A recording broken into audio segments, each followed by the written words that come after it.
Hello and welcome to Small Cap Nation. I'm Jane King at the NASDAQ market site in Times Square. And with me today, Michael Levis of the Asclepius Life Sciences Fund.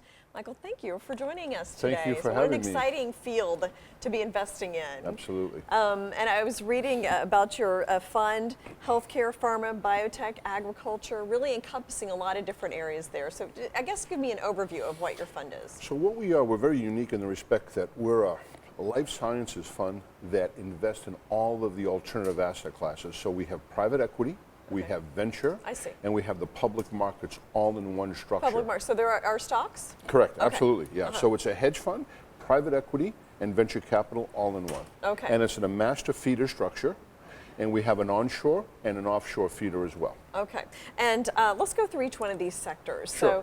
So, life sciences, I mean, I think of biotech, but I guess that's a division of life sciences? It Or is, how does that's it work? correct, Okay. that's one area.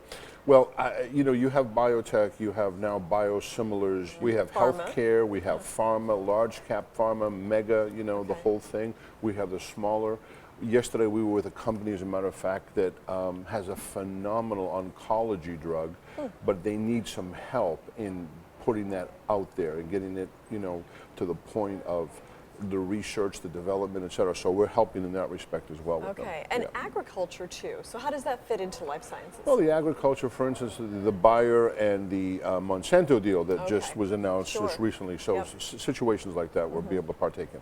What do you look for when you are investing in a company? Is it the public or the private sector?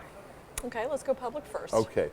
So obviously we want to look at the fundamentals, obviously. We want to look at the technicals. We want to be able Okay. to understand the rationale behind the business. Are they profitable? What are they doing?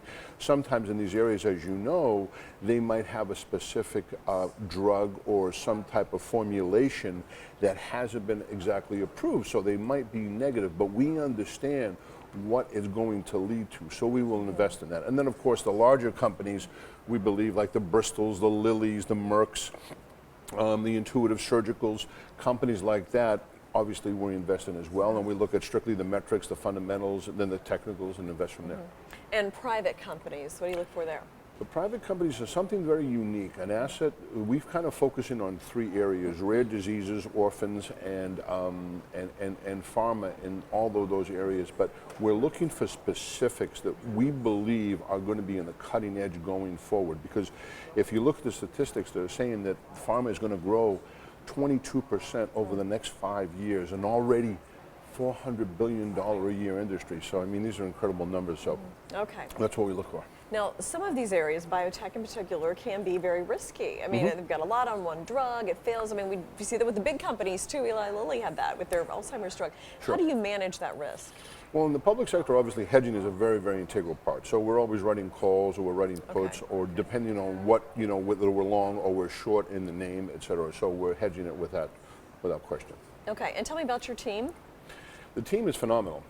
Myself, I'm the co-founder, senior managing principal, chief investment officer. We have Steve Glover, who is managing principal as well. Steve has been he's a life sciences entrepreneur for the last 25, 30 years.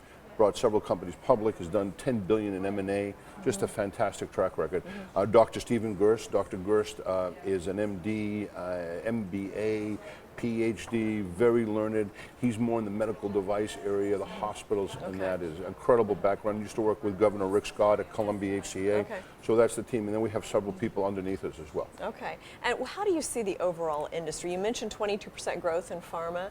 What are some of the areas that, I mean, we're growing older, we know that's an issue. I mean, what are some of the big macro trends that you see? I think diabetes, obviously, is one of them, because, for instance, in China alone, right now, there are 200 million people In China. that have type 2 diabetes, Wow, don't interesting. even know it. Okay. I mean, this is incredible. So on a global basis, these are some of the things that we're looking at and focusing in on and understanding where the future is going to be. Okay, all right, thank you very much, Michael Great, Levis thank you. from the Asclepius Life Sciences Fund. Thank you so Thank much. you for joining us, and thank you as well for joining us on Small Cap Nation. I'm Jane King from the NASDAQ market site in Times Square.